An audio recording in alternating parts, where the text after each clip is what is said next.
Hi, I'm Brenda. And hi, I'm Amber. And this is the Minority Millennial Money Podcast. The contents of this podcast are informational in nature and are not legal or tax advice, and neither Amber nor I nor Minority Millennial Money is engaged in the provision of legal, tax, or any other advice. You should seek your own advice from professional advisors, including lawyers and tax accountants, regarding the legal, tax, and financial implications of any financial decision you contemplate.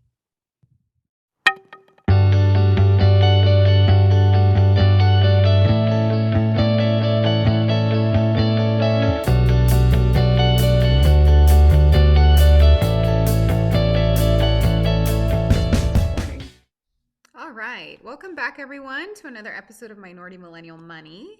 Today we have Justin from Road to Wealth that we know from Twitter. So we're going to give him a little bit of a chance to introduce himself, tell us about his podcast and about himself and how he got interested in financial independence and financial literacy. Welcome, Justin. Brenda, Amber, thank you so much for joining and appreciate the flexibility of recording so late. I want to ensure my kids are asleep. So, yeah. I wasn't sure I wasn't going to be asleep.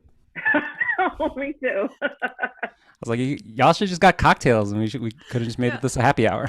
Ironically, I stayed with Amber in Chicago last weekend and I told her, I was like, I don't stay up late. We were home by like 9:30 every night. There was one night we were out till like 11 and I was like, this is really pushing it. That's fair. That's fair. Anyway, what about you? So a little bit about me. I'm a 36, older millennial, and went through a variety of different life changes, similar to, both Amber and Brenda.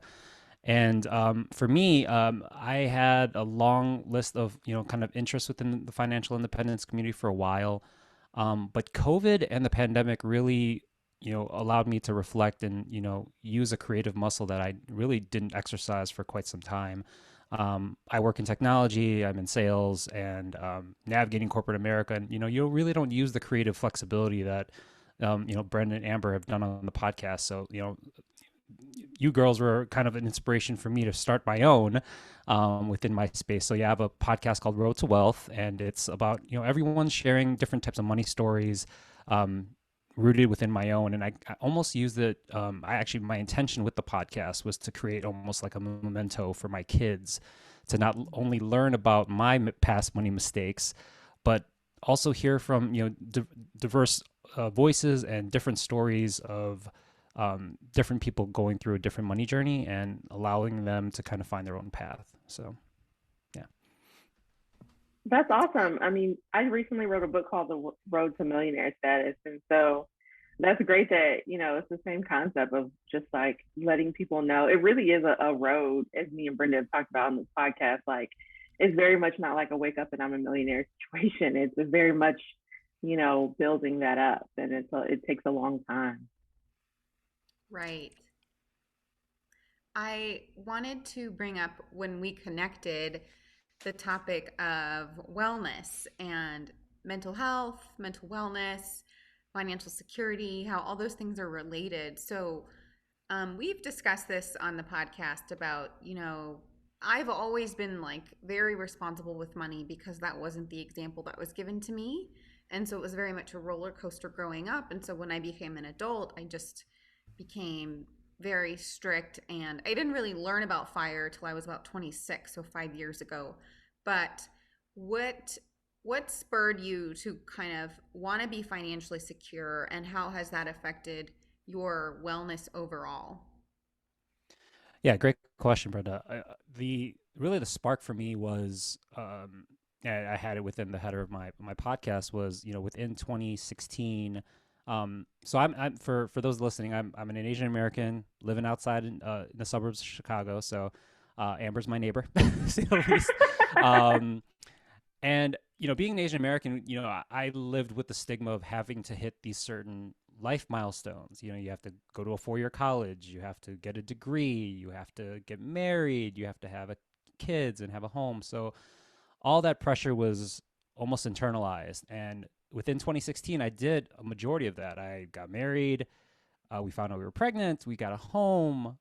We had the kid, and I got laid off all within 1 year. And that was a very vulnerable position for me to be in. Kind of a cliche for many folks that have gone through a layoff, but for me trying to start my life, it felt like I failed. And that financial insecurity for me was kind of left on my sleeve even to now. So to answer your question, it was more so out of desperation, to say the least. Um, and we had our financials okay, but they weren't intentional, right? Like as a millennial, you just were forced that education was the route to your success, but it never really was spoken of how you get there, right? And just how to carve your wealth story within after the 4 years that you received that piece of paper, right? Um, so Right. for me, it was how to really figure that out, and yeah, I started digesting a ton of finance books and meet people like yourselves that are putting out great financial content, and you realize that just saving in the bank, as my parents taught me, is not really the way to get wealthy. Right. Yeah. I think that's really important. You got a wake up call in the sense that you were laid off and you had taken on all these new responsibilities. But a lot of people sadly don't get a wake up call till their mid to late 30s. And by then they've Mhm. lost a lot of time in investing. And like, I even think about like, I didn't go to Wells Fargo to go invest till I was 26 or 27, and I think about all of the income earning years I had, like 5 or 6 years before that, that I could have been investing. I'm like, maybe I would be closer to $1 million right now. I mean, should have, would have, like, I can't go back now. And I'm really doing quite well. So I can't complain. But I think about what if I had had someone, or what if this podcast had been out there when I was 21, you know, um, and how that would have literally changed my life. What do you think, Amber? I mean, I think of that all the time. Like all the time, I'm like, ooh, maybe like if I started like, 5 years before I started. But the reality of the situation was like I didn't have the money to start. Like I was in law school. I graduated from law school. I was dealing with buying my first house and that being not good and like throwing a bunch of money away into that.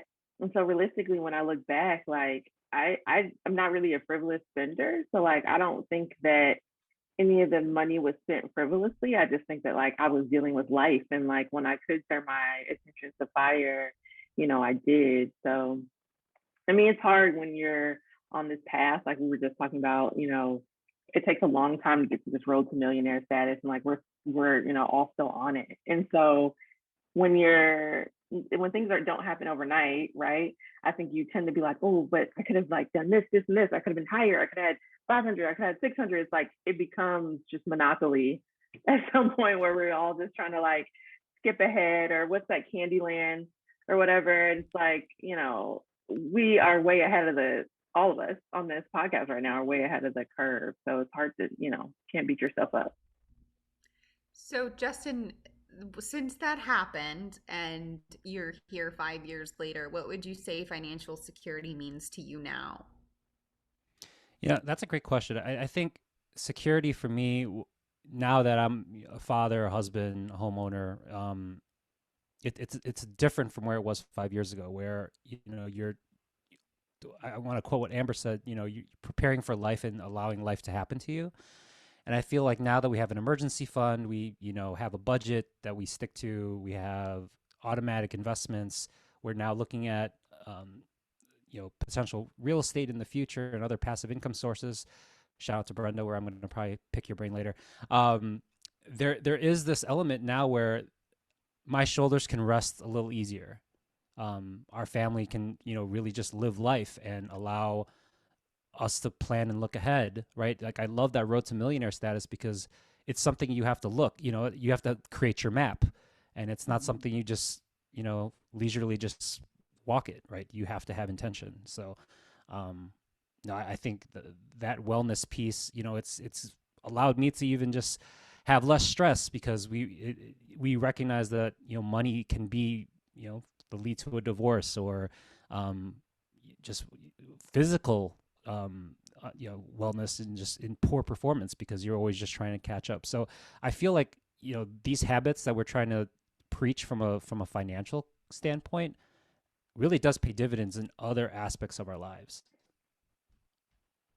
Yeah. So, like, can you talk a little bit about what you were doing before you got laid off and kind of like what you're doing now Oh, and so how that relates to your mental health? yeah, no, for sure. I think I was just being a young dumb 20-year-old, right? Like hitting the Chicago bar scene with friends, buying shots and rounds and traveling, and you're just allowing to, I didn't really have a financial security where like yeah, I had a little bit of money, but it wasn't enough where I'm like intentionally secure. It was kind of like, yeah, I was living paycheck to paycheck. So, to 180 from where I am to where I am today, it's completely different. We were joking earlier before we recorded of sleeping early, and that's totally me. Like I set boundaries of like a 10 to 10:30, sleep time, just so I can have my 5 a.m. wake up call and have my time before my kids, consume my morning. So it's definitely different from the shots that I had in my 20s. So it's I've replaced alcohol with coffee in the morning, to say the least. So, work wise, what were you doing before? Like, are you still in the same profession?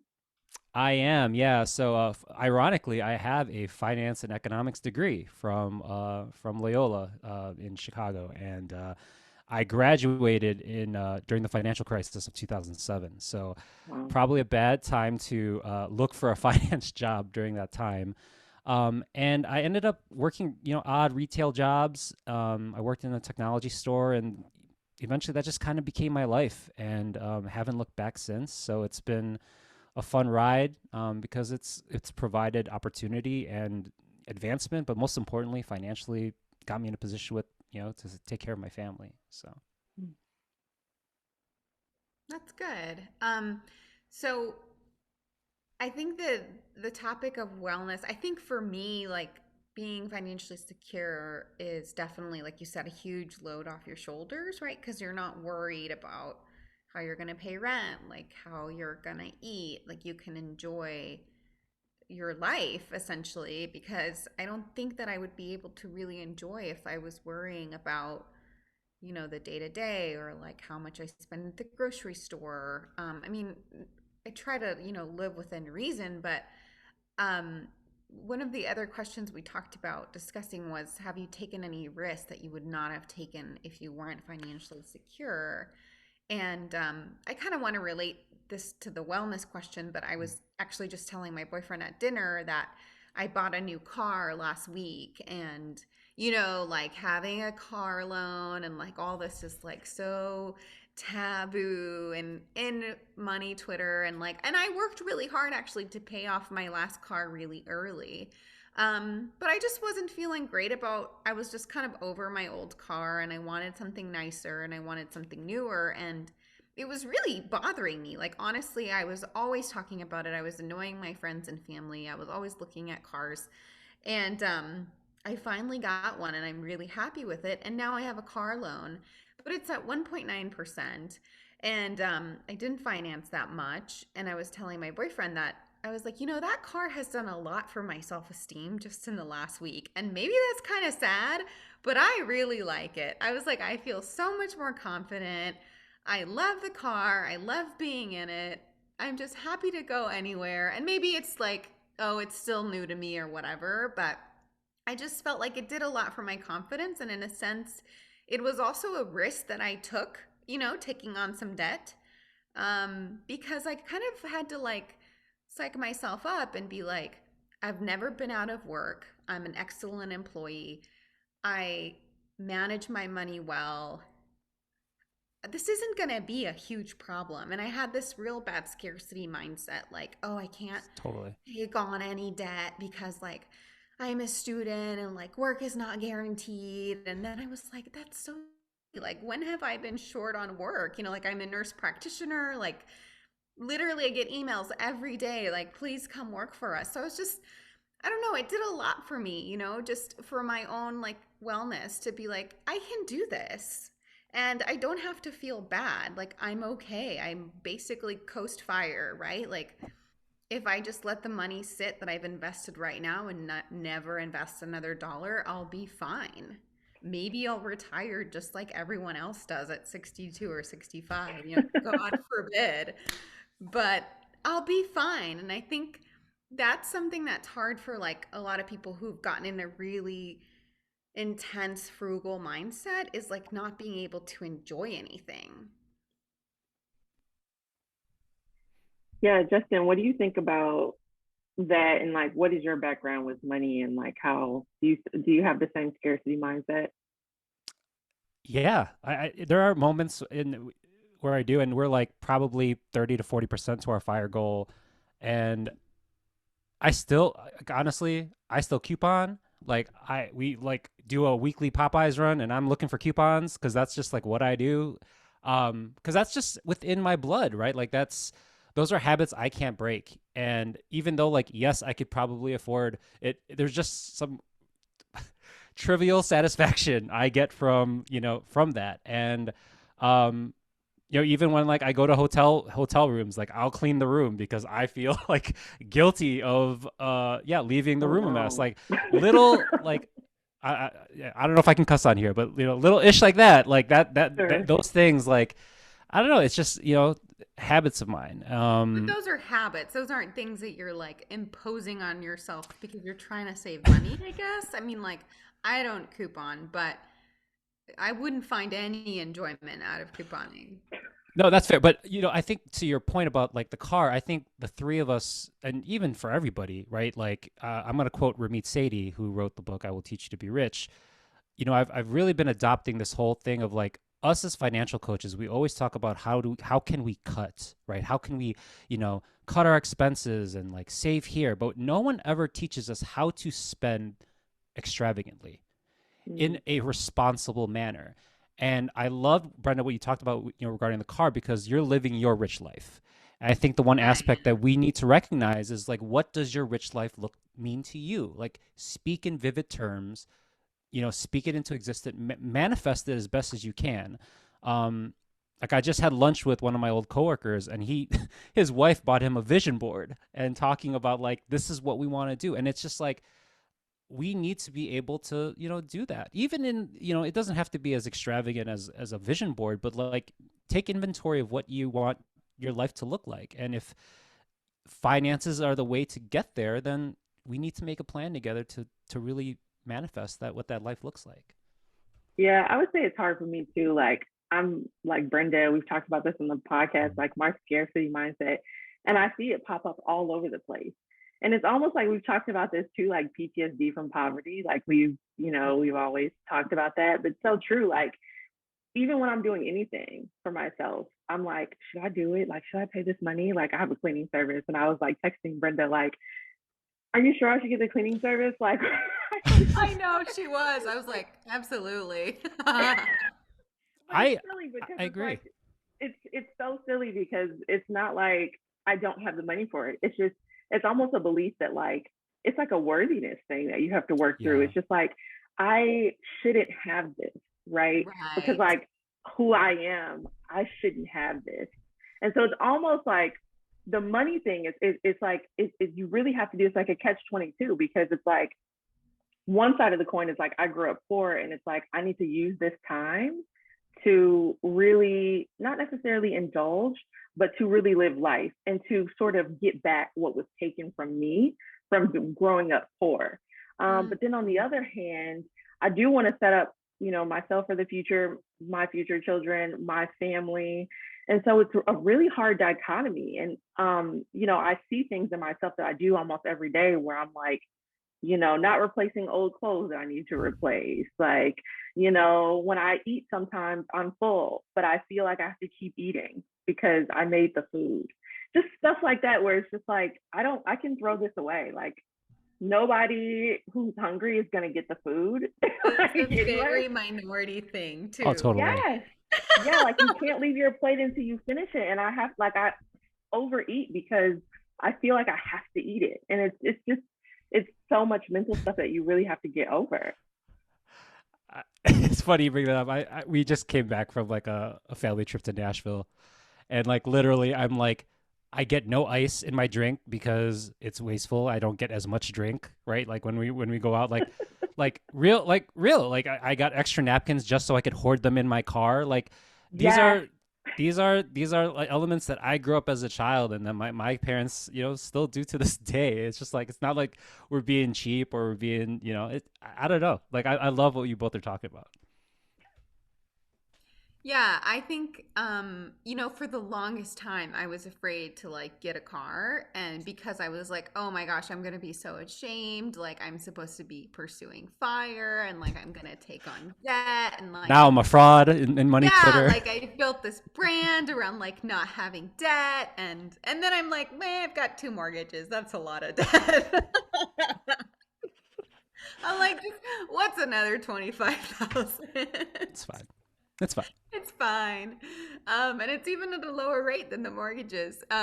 So anyway, I think that's something that now kind of accepting that I'm okay, right? Like Amber was saying, like I can replace those clothes. Like I can leave this food, right? I can and we were talking about, we just booked a trip for next year and we were talking about how like, going to Europe when we're 65 is not going to be as Yeah. good as like Hmm. going right now when we're Agreed. 30 and 31, right? Like we're Agreed. physically able to, we don't have any other encumbrances. Like I can easily take 2 weeks. Amber can take 2 weeks. Like it's just easier and better right now. I mean, frankly, like I don't think I'm gonna have the energy to travel that much when I'm older. Like I barely have it right I now. barely have it now.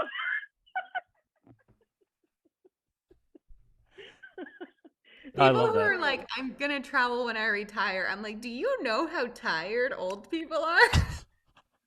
I'm already old. Like it's like I'm 36 pushing 66, and to your point, like I have a bedtime, I have a routine. Right. And so it's like, well, $4,000 or $5,000 now. Like, I had this like troll guy on Twitter, like, see my new car and be like, that's gonna cost you 7 figures in retirement.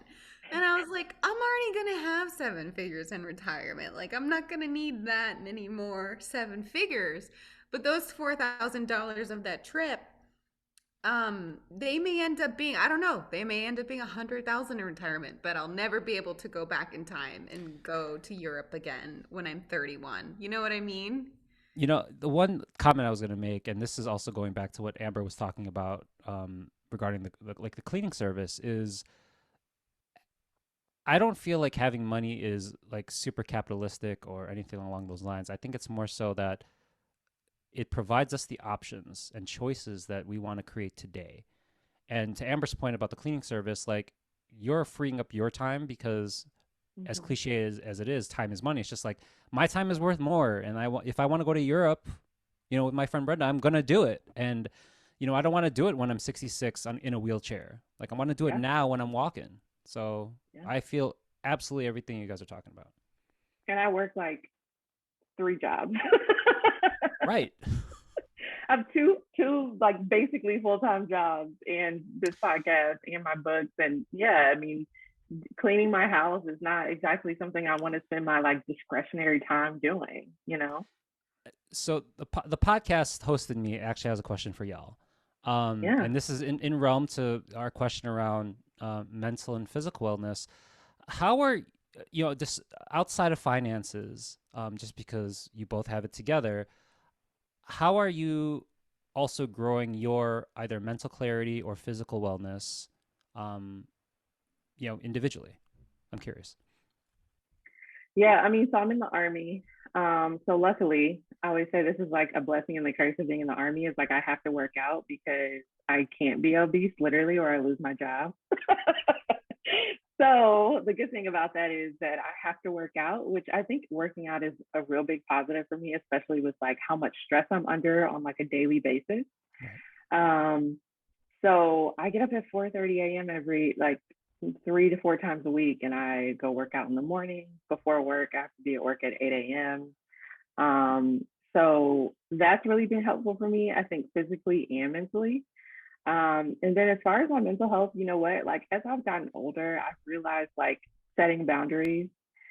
Um, I have there's just a lot of people who reach out to me for help, which is the black tax, I think, that people talk about, of like making it right. It's just that like everybody needs to know the information, and like you're the only person that can help them. And when I was younger, this was a big burden on me because I would spend all of my free time like texting people and calling them and like telling them everything. And this is sort of why I wrote my book in some way, so that like I could just like send people a link. Like, okay, like I would get obscure text messages like, how do I go to college? What grants are there to go to college? Like, how do I get financial aid? Do you know what FAFSA is? And it's just like, you know what? Like I can't.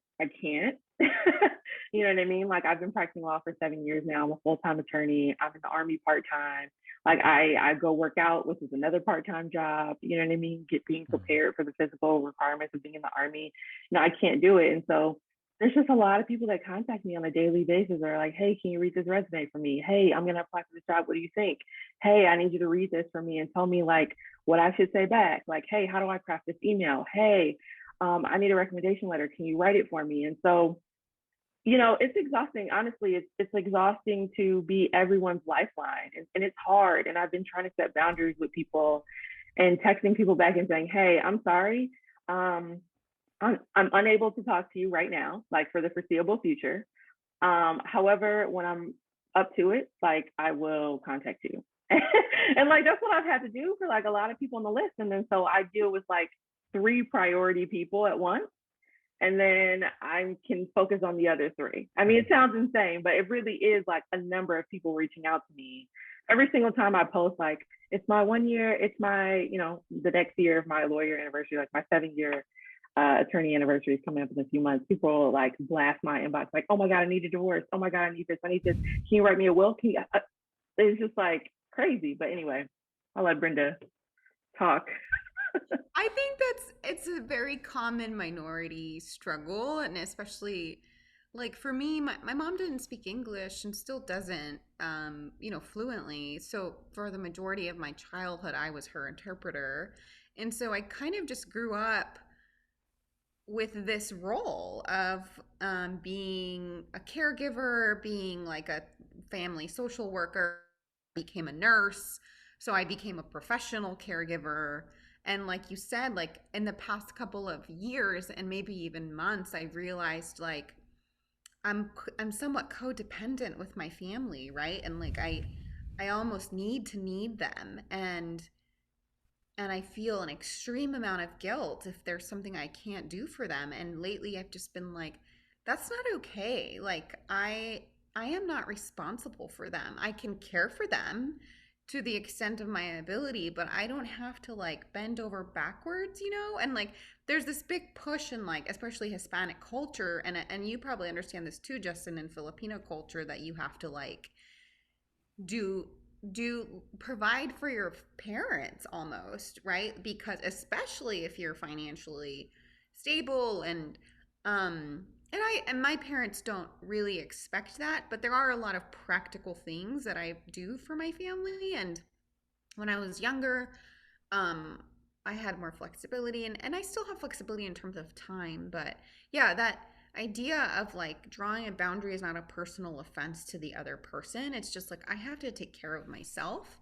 And then I think I've had a complicated relationship with exercise. I had an eating disorder in high school, and like I really used exercise to like really control, my calorie intake and how much I burned. And so like I've had this real complicated relationship with it, and it was always like a punishment, right? And so in the last year, like through COVID, I'm like, okay, what do I like to do? Like, how do I like to move my body? Because it does do great things for my mood. Like, I'm much happier, more energetic, I sleep better when I exercise, but I don't want to do it because like you have to run because you're not thin. Like, and a lot of women do that, I think, subconsciously, right? Like we tell ourselves we like a certain exercise, but really we're just punishing ourselves for not being like the perfect body ideal. Um, and then going to therapy, working out all these things that build up over time that I'm just becoming aware of like being a first generation American, growing up with parents that are immigrants, being bicultural, speaking two languages, living in this middle place between being American and being Mexican, and like feeling more American, but like also having like almost a double life where like I have a whole nother, not Code personality. I mean, switching. I don't have a split personality, but it just, Yeah, that code you're switching like piece. Yeah. Code switching. code switching. That's what Yep. it is. Code switching. And then meditation, like just short meditations during the day, especially now that I'm in a PhD program and I can sense like my mind is tired. And I don't mean it in like a woo woo, like Zen kind of way, but like I really just need to like press the sleep button on my mind for like 15 minutes, and just actually containing your thoughts is really hard. Sure. And practicing that, right? To quiet your mind. Those are like the top three things I would say also help me in my wellness, apart from financial security. What about you? You know, for me, it's the health piece. I think I grew up in a pretty like very heavy eating family. We're big boy Asians, as me and my brothers tend to call each other. Um, but we our food is very unhealthy, right? Like we grew up with American food too. We grew up with fast food. So as a kid, I was the husky kid. I always joke that when we shopped at Venture or Kmart, there was always a husky section. Or that's where we would I shop. wore from the Husky section too. So as you know, that could draw some insecurity as a teenager. So I played basketball, I played volleyball, and I tried to stay active. But when I hit my college years, we binged eat, we did a lot, and my health was not the best. So I made it a commitment to create a healthy exercise habit. And I completely agree with you, Brenda, around you should find the exercises that serve you Right. within their stage of life, and find the ones that you enjoy and that you gain more out of. So for me, it was weightlifting. It was a little bit of running. Like I don't want to just subscribe to one thing, because it's then you become literally that person. I always joke that I'm a jack of all trades, master of none kind of guy. So that's kind of me. But as I became a father and a husband, and put a lot more responsibility on my shoulders, that meditation piece is huge. I've struggled mentally, especially going through that traumatic year in 2016, where mentally I wasn't in a good spot, and I sought some therapy, which was very therapeutic. But I felt like if I'm going to own this, it needs to start from me, and I have to own my relationship with myself, in the same fashion that both of you have done in your own respective ways. So I had and started incorporating this 5 a.m. routine, which was inspired by The Miracle Morning, by Hal Elrod, which is a great book, that I would suggest Hmm. for those out there, for those listeners, and for yourselves. But it's how to create your perfect morning where the time is for you and not robbed for anyone else. It almost parallels to what Amber was talking about around boundaries, because now if I wake up at 4:30, 5 o'clock, before my kids wake up at 7, like I have a window of 2.5 to 1.5 hours that is strictly for me. So I could be creative and edit a podcast. I can write in my gratitude journal. I can go exercise at the gym, and that's my time. And I recognize that like I can't provide for my family unless I'm at my fullest capacity. In the same example that you probably see when you fly, right? You want to put on your mask first before you could help anybody else. And for those that are out there listening, I would certainly encourage to identify what that version of is for yourself. Maybe it is getting debt free. Maybe it is getting out of your student loans. And maybe that's that first part that you have to focus on, but also focus on like what's going to serve you mentally and physically, because you can't attack that debt. You can't save that emergency fund without having yourself in order first. So that's something I definitely wanted to stress. Well, and it's kind of having to do with like believing you're worth it, right? Believing that you deserve to have time to yourself, and that it is important. Because if you don't, then you start to resent the responsibilities. Yeah. Right? Totally. Absolutely. So we talked a little bit about family, and you had brought this topic up, Justin, about like talking to friends and family about money. Like, do you have any specific stories or like encounters with people or anything that I'm you just want? more conscious of, the money conversation. And, really the root of this is now that, the three of us are money nerds, right? We're within our professions.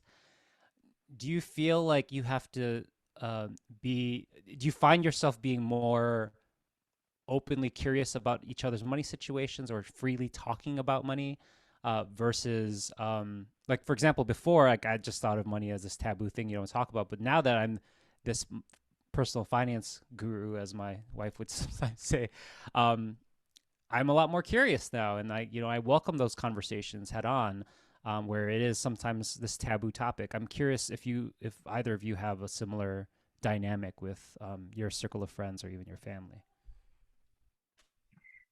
I mean, whenever I mention money, I think it is really still taboo in those communities. I do see that like people kind of like choke up a little bit, even like among like my lawyer friends. Like people don't want to say like how much money they make. They don't want to say like what they're doing with it or anything. So I would say, and then like as far as like people from like family or people from my neighborhood, a lot of them like they don't have any money, so there's really nothing to discuss. Like I can't really give any tips. Like if you don't have any money, like people are just surviving, which I know how that is, and so there's not really any money tips you can give. I know there's a lot of people like Broke Black Girl and a bunch of people on Twitter who look Broke Black Girl is a Twitter account. Who talk about who give people financial advice if they don't have any money. I mean, to me, like it's just to survive, like Certified said on one of our old episodes. But yeah, I basically keep my money conversations to like money Twitter and other money people. I haven't really been able to like venture out at all. I don't know, Brenda, what do you think? I think, yeah, those places are safe for sure. I think that I'm usually the one, like, I'll go to a lot of professional organization events and we'll talk about different jobs and stuff. And I'm happy to share, like, hey, at my first NP job, I made 100,000 and a year later I got a 2% raise. But now, like, I make 75 an hour as a contractor. And like, I'm happy to tell you the number because, like, we've talked about on one of the episodes, like, I don't think it's a reflection of me or my self worth. It just happens to be like what the market is offering for my skill at this point in time and like the best deal I could get. Right. And so, but I do notice that people are sometimes taken aback by the fact that I just so freely shared that information. Um, and then occasionally they'll be willing to share back. And like, I don't ever really expect that because I know like I really don't get like what do you think I'm gonna do? I don't understand like why you don't want to tell me.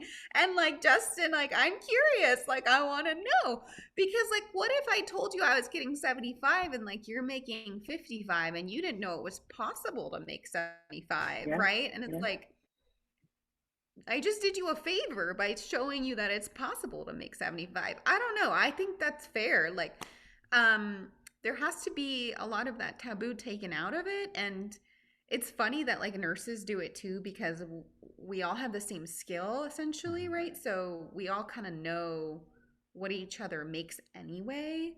Um but like with family and stuff, it's funny because my family's real nosy. So like last week when I got the car, they're like, "So how much is your payment?" And I'm like, "Golly, guys," Wow. And of course I tell them I don't care, but I'm like, "You want to ask me like the color of the interior, like some of the features?"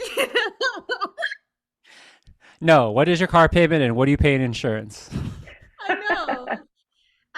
So maybe that's why I'm also comfortable with it because I always knew my family's finances, and I shouldn't have really as a child or as a teenager, but I did. Um, and so now it's just kind of normal for me. And I think like Amber and I were pretty open with each other, um, and I'll freely put my information on Twitter, because like nobody from my personal life really follows me on Twitter. unless I start listening to this podcast, but nobody from my personal life listens to my podcast. I had a friend this weekend or last weekend. She's like, "Oh yeah, the show for how to save your money for brown people." She That should be said an that. episode. She's like, "Oh yeah, how to save your money if you're not white," or something like that. Yo, that is the next. Can I please be on that next episode? I want that to be the title.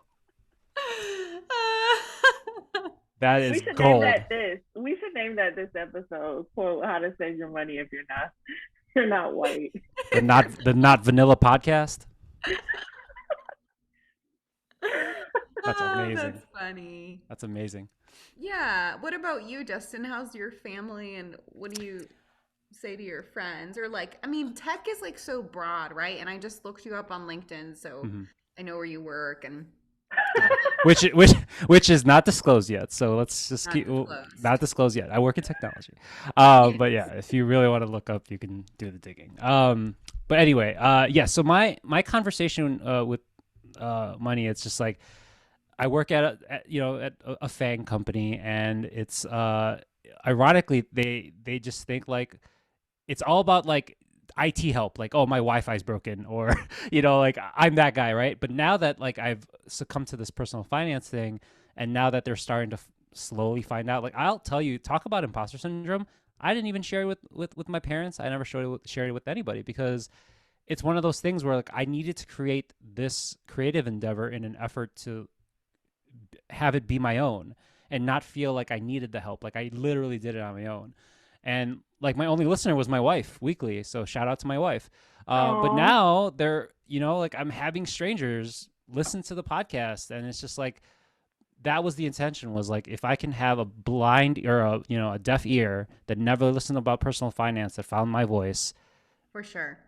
the podcast is worth it. Right. And now with it, to answer your question around the family conversation, it's like, I'm proud of you. Like, we should have done better around money. Like, we should have taught you. So there is that sentiment. And I'm like, it's never too late. I'm here to help.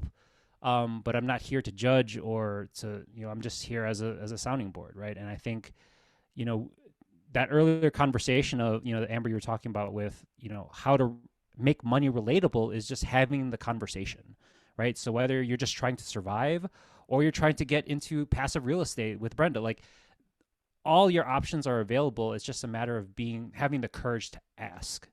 mhm. I'm having a bad week with real estate, so I'm not gonna toot my real estate horn this week. There's 51 more weeks in a year. Remember that. I know. Most of the weeks are good. But yeah. And, I liked what you said at the beginning about being intentional. And Mm. I was not super intentional about becoming a landlord. Like both of those places I bought to live in, I just happened to be able to keep the first one when I bought the second one. Um, and they turned out to be great investments, right? At the time. Like now the market is so crazy that it's really hard to get a good rental property, at least in the area that I live in. Mm. Um but I'm happy to talk with anyone about it. I'm like, this is how much I paid. These are my mortgages. This is what I make in rent. I mean, what I like about it, about personal finance too, is that though it's very personal, it's also like the math doesn't discriminate, right? Yeah. Like the numbers work the same for everybody, just like we all get the same 24 hours in a day.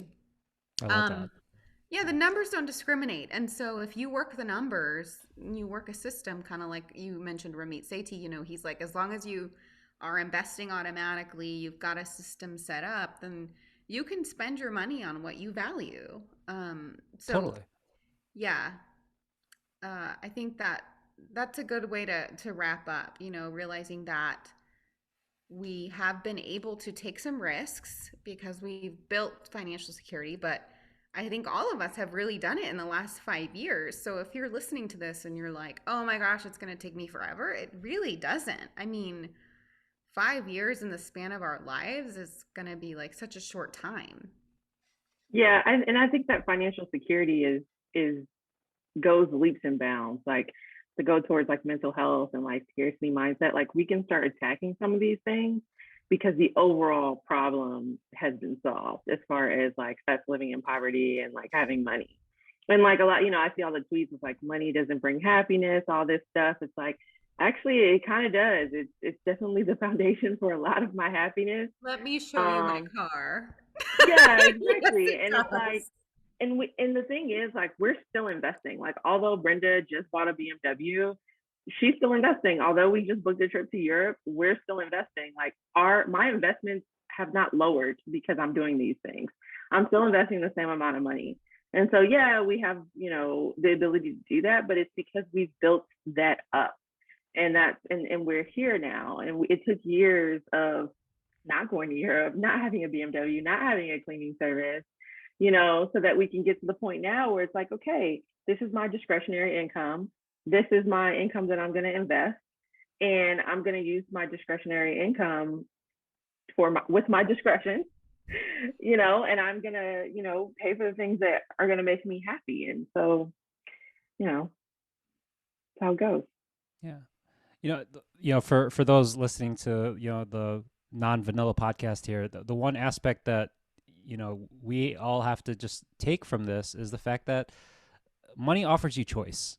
Having it's not greedy, it's not capitalistic. It's more so it's going to provide you options. And um, for those that are out there that are brown or whatever color you are, purple, black, white, doesn't matter, recognize that if you're in a financial position that you want to either get out of, you got to normalize the conversation first with yourself and then find the resources like Brenda, like Amber, like myself to help you through that journey.